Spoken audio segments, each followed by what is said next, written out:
Hello, my friend. Welcome to another video. So today is the day where I design the seat of my toilet. Now, if you did not see the video where I designed the tank cover for my toilet, that will be in the description of this video. So I wanted to create a seat to match that tank, but now I'm thinking about it and it may be too much. I mean, the top of the tank came out so beautiful. It may be too busy with a seat that is full of design too.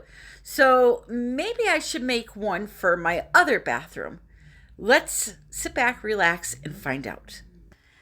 Side note, if you didn't hear it in my last video, for renters, if you want to design your toilet but are afraid to because you do not own the toilet, it's not your property, you can go to Home Depot or Lowe's and buy replacement seats and or toilet tank covers. And what you would do is just remove the one that belongs to the house, pack it away somewhere safely, and design your own, put it on there, and then if you ever move, you can replace it with the original when you move out. So this way your landlord can't get mad at you. Tell him Tammy said so. Tell him Tammy said you could do it. Trust me, according to my husband and my kids, he doesn't want to have to hear my mouth. So you tell him I said you can do that. But anyway, I looked on Home Depot and Lowe's. Look on your toilet. Somewhere on there is the brand. You can ask for help there. Tell them you need a tank cover replacement. They range anywhere from $25 to $60 in Connecticut, that is. And the toilet seat is like $15 to $20. So you go and you do your art. You do your pouring over your bowl, my friend. Let's jump right into how I tape the piece off. I'm going to tape. I'm not going to bore you with this. I'll show you it when it's done. I'm just going to tape around the entire thing here. All right. And then in the back here also, I'm going to tape that off. Okay. So I will show you that when I come back. Okay. So far, here's what I did. I literally taped the whole thing shut. So I taped back here. I taped along the sides nice and evenly. And then just around this part, because I'm going to have to prop it up on cups right here, so I can't have the tape right there. But now what I'm going to, I even taped off under here. So now what I'm going to do, though, is the same exact thing with the masking tape, just to give me that extra security. Alrighty, we are all taped up, ready to go. I am so excited. So as you can see here, I just taped the whole damn thing shut. All right, let me flip it. That's what the underneath looks like. So I am going to just prop it up on some cups now, make sure it's level, and we are going to pour. By the way, I put some tape on the bottom of each cup to hold it to the seat. So this way, if I have to move the toilet or tilt it or anything like that, I won't have to worry about the cups falling around on me. They're just going to stay right on the bottom now. So let's take it and flip it. Look at that. Perfect. Oh, I love when things go right. Now, because I've handled this, my fingerprints are all over it. Oils from my hands can cause paint to reject. I am going to just spray it down with some 91% alcohol and rub it down and not touch it anymore from this point forward with my bare hands.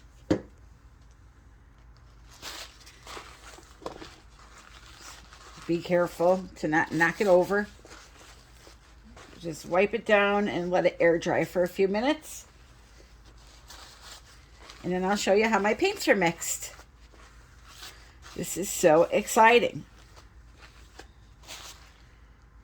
I cannot tell you how excited I am to do this right now and who I'm going to be doing it for. So my daughter, who has a very blasé bathroom in her house, she has a very, white walls, white floor, and she has a light gray rug. And that's it, It's like her second bathroom, so she really doesn't do much with it. So I'm going to do this for her as a surprise.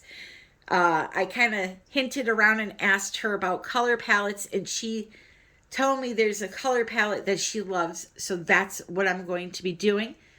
I went onto Pinterest. I found a picture of this pillow, and it kind of explains where I'm going with this. So what I'm going to be using is sterling silver from Deco Art.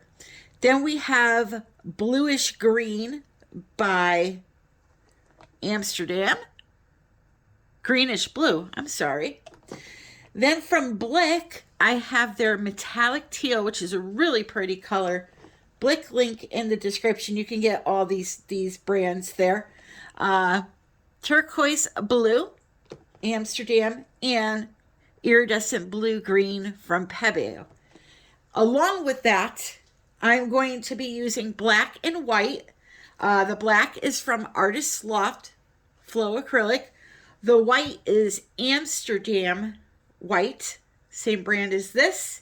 And then I need to make a very light gray, which I will do with you on camera, and I will mix one color with you so that you see how I'm mixing my paints. So it's got to be very, very light because this rug is extremely light. It's not a medium gray or dark gray, anything like that. So you're going to just see a hint of gray. As for the technique, we are going to somewhat do a Dutch pour. And the way I'm going to attempt to do that, and I say attempt because this seat has a little curve on it here.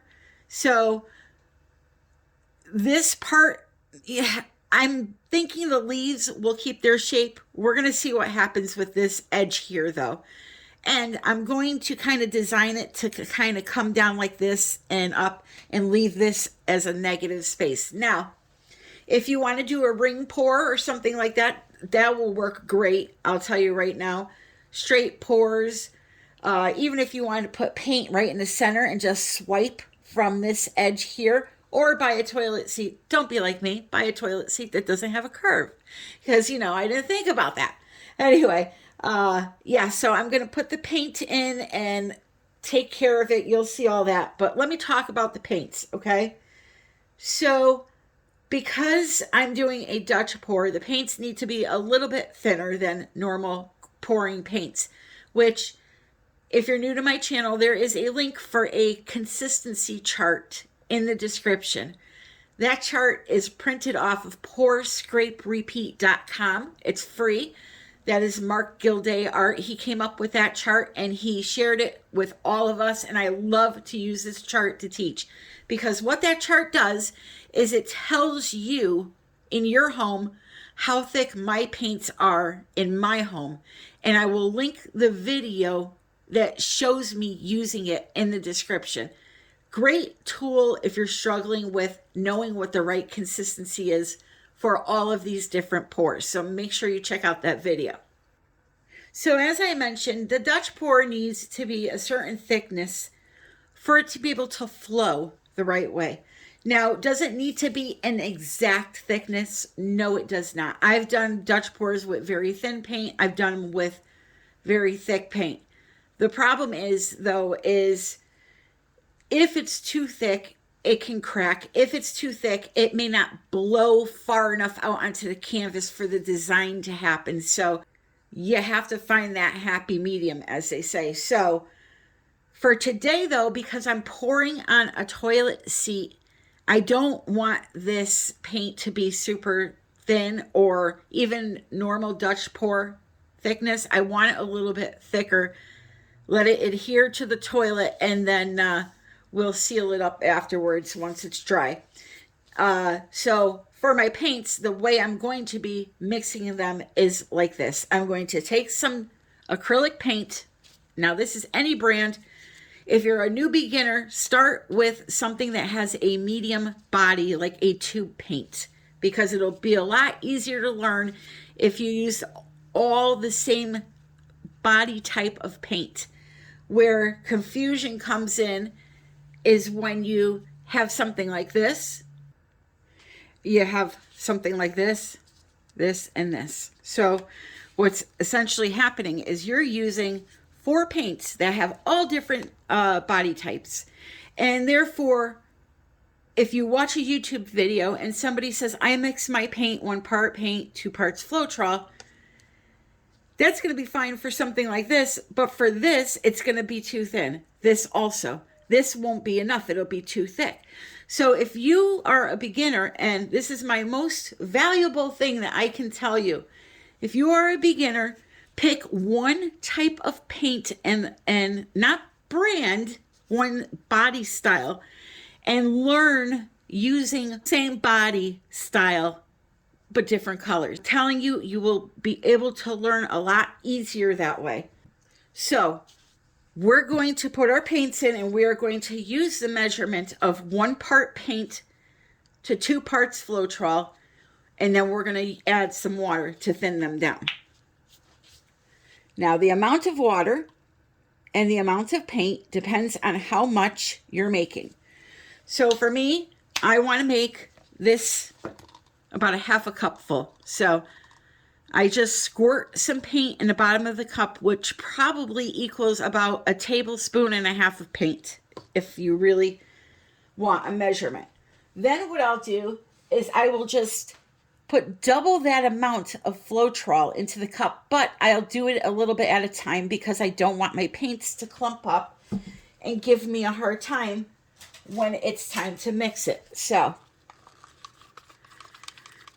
I'll put a little bit in and thin it out, and then I will mix it the rest of the way. And here's the other thing though. Whether I put that much FLOETROL or this much FLOETROL, the effects are always going to be the same. All I'm doing is making the paint a little bit thinner by using more FLOETROL. Now, a more economical way to do this would have been for me to stop after that first FLOETROL pour and add more water. But here's the problem with adding more water to thin it down.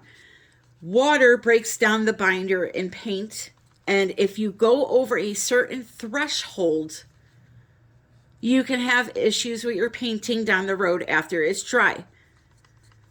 What is the threshold? It depends on all the different brands. They all have their own threshold. So if you really want to know, you can go on Google and say, what is the water threshold for Amsterdam paints? And you may be able to find it. I know Golden has it on there.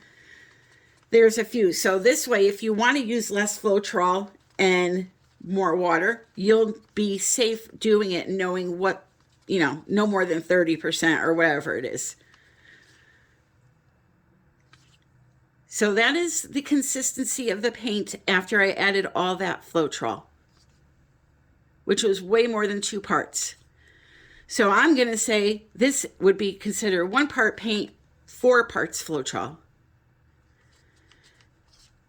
Now, I have to think about the dryer I'm using. How powerful is it? It's very powerful, but I don't want it to move so slow that the petals don't form right, and I don't want it to crack because the paint is too thick. So I'm going to add about 1/2 teaspoon of water to this. And then I'm going to recheck it.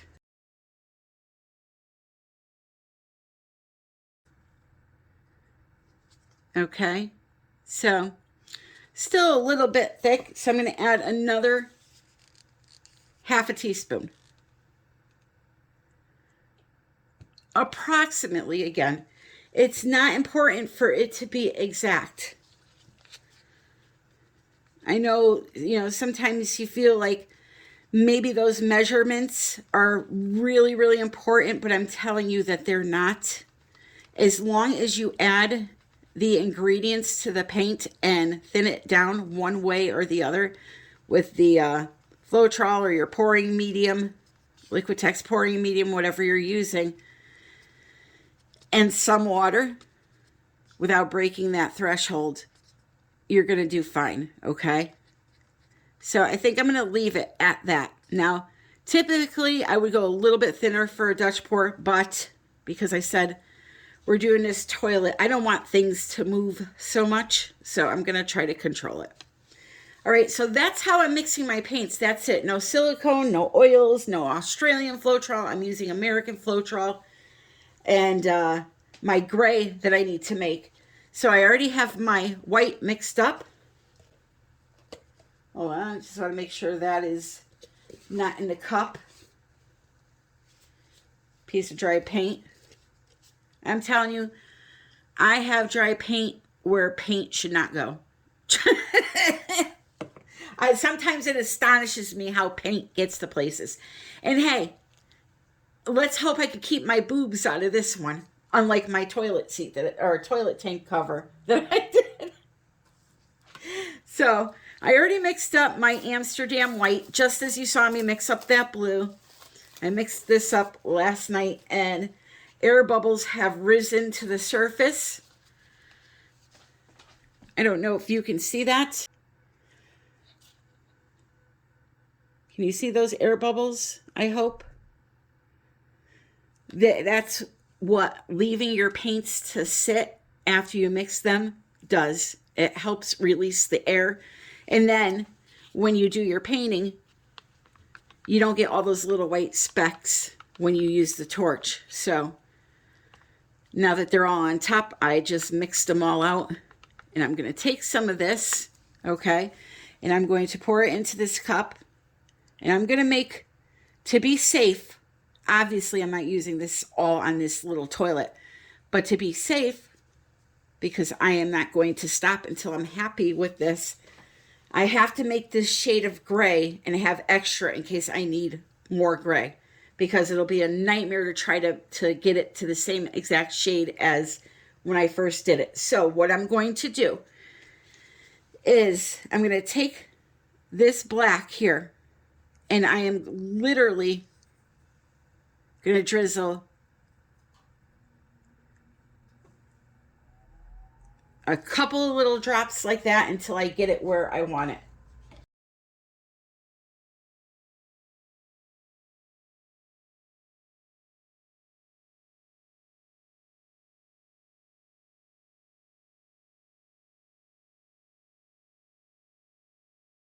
All right, so this is perfect because it is exactly the same color almost as the rug. It's just a tiny bit lighter than the rug, but it is going to dry a little bit darker. So we're going to leave it at that. Okay. So I'm going to get my paint set up and we are going to pour on this toilet bowl seat. I'm so excited. Alrighty, we are all ready to go. So we got the black. We have the iridescent blue-green Pebeo. We have the metallic teal from Blick. The sterling silver from 24K. So you can see the paint is drizzling off, leaving a mound on a mound, and then slowly going away. A little bit thicker than the average Dutch pour paint, but it will work. This here is greenish blue. Did I get it right? By Amsterdam. And turquoise blue, Amsterdam. The light gray I made, and the white. And you can see the bubbles all on the top. So if I just, swish my stick through the top there, it'll kill a lot of those. I'm going to be using two devices. I'm going to be using my Puffy 2000, which there is a link in the description for and a discount. This is, you blow in either end. If you need to use air in a very narrow area, you can use this end to blow in and this end to push the paint, and vice versa. I also have a really great airbrush that I like to use if you're unable to blow, if you have respiratory issues or whatever. I have that in my Amazon shop. It's $60. Literally, you plug it in and you go. You don't have to know about pounds PSI and all that other stuff. You just plug it in and blow. Very simple. So I'll put the links for that too down there for you if you need it. But I got those, and then I have Joe Blow. Okay, this is Flo's sister. Mini blue blow dryer that I have. I have 2 of them. This is identical. Same settings, same nozzle, same diamond cut, everything except it's white. That is also in my Amazon shop. So those are the 2 things I'm going to be using to blow my paint, and away we go. So, parts that really need no explaining are sped up in this video for your sanity and mine. And so I just took that gray base paint, light gray base paint that I made, and poured it in the center of the seat and tilted it around, and it covered beautifully.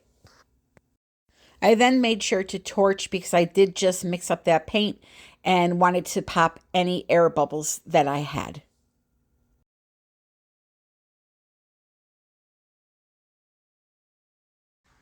I'm going to I see the design like coming like this and maybe up, so here and up. So I'm going to start right about here, follow the curve of the toilet, and stop right about there. That's where we'll start at least. If we have to add more, we will.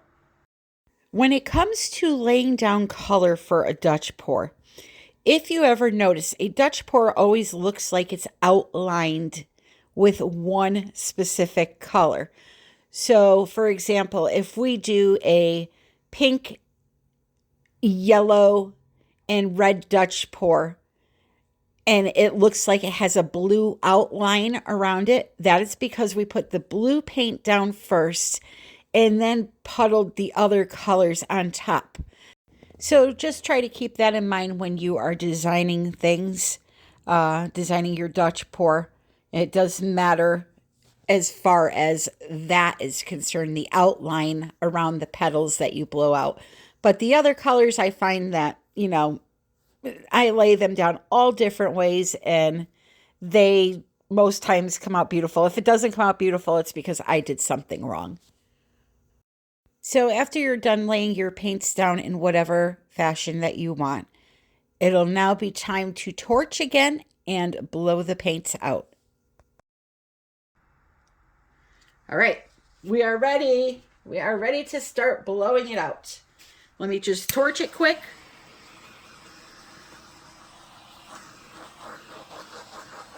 Get that background one more time. And away we go. I'm going to start off with the blow dryer. When you're doing a Dutch pour, if you hold your blow dryer upside down, the petals form easier than going like this because you're pushing down. This way you're blowing the paint over the surface. Okay, so here we go. I have my blow dryer on low. There is no cool setting on this blow dryer. I could tell you for a fact also, Kanella Ciraco Art, her blow dryers do not have a cool setting. She also uses warm heat. As long as you do not concentrate on one specific area for a long time, it's not going to affect your painting at all. Just move the paint around and go to another section. So when I was doing this here, I want it to go really slow. I'm not fully blowing the petals out all of the way because I want to control where they go, and that's where the Puffy 2000 is going to come in. I mean, most definitely I could have just blown them around, but I feel like I have more control if I just blow it out a little bit and then finish the rest of the way with my mouth. All right, so take a look at those petals. Do you see how the black is outlining them? That's what I mean about the first color you put down is going to be the color that outlines the Dutch pour. So I'm almost done doing the initial blowing here. Again, you can blow it fully out if you want. I just wanted to have more control over it because it's such a small area to work on, but definitely you can blow it all the way out and just stop with that. Okay, so far I am loving it. Now you'll notice I was very strategic with how I was blowing, and I didn't want to fully form these petals out because I want to use the puffy to get that fine definition now, okay? So what I'm going to do is start blowing, my friends. So let me show you how this little guy works. Again, it's just the perfect width for those little fine tuning areas. You know, it just, you're able to control it so much easier than a straw. And I have two of them. If I could have four of them, I would, because I lose them all the time. I misplace them, but they're really a great little addition to your acrylic pouring toolbox. The other thing they're great for is blending areas together. So they make it a really easy thing to do. As you can see here, I'm blending those two petals that were once separate together. So I have a few more areas here that I want to touch up with the puffy. And then what I'm going to do is grab a palette knife and modify the Dutch pour a little bit by adding some swirls, maybe a little more color. We'll see where it goes, but please stay tuned to the end because I ended up loving it. Yeah, I'm looking at this and I really love the teal and black color palette. I would have preferred gold instead of silver, but my daughter likes the silver, so silver it is. Princess gets what princess wants. So now I'm taking the palette knife and I'm just going to pull some of the color out and make, some little vines or little swirly doos. Nothing hard or, time consuming. Just kind of moving things around a little bit until the way I like the look of it. Now I'm adding a little more color here also. I felt that it needed it. And I'm glad I did because this vine is very, very pretty.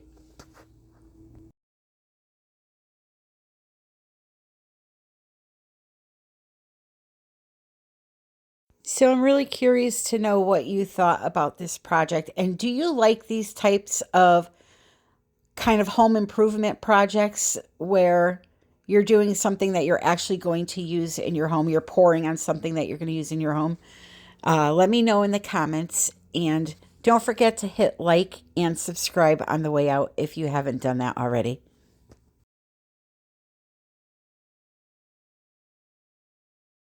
So in between each swipe with the knife, I am wiping it off on a paper towel so it doesn't muddy up the painting. You definitely want to clean your palette knife in between.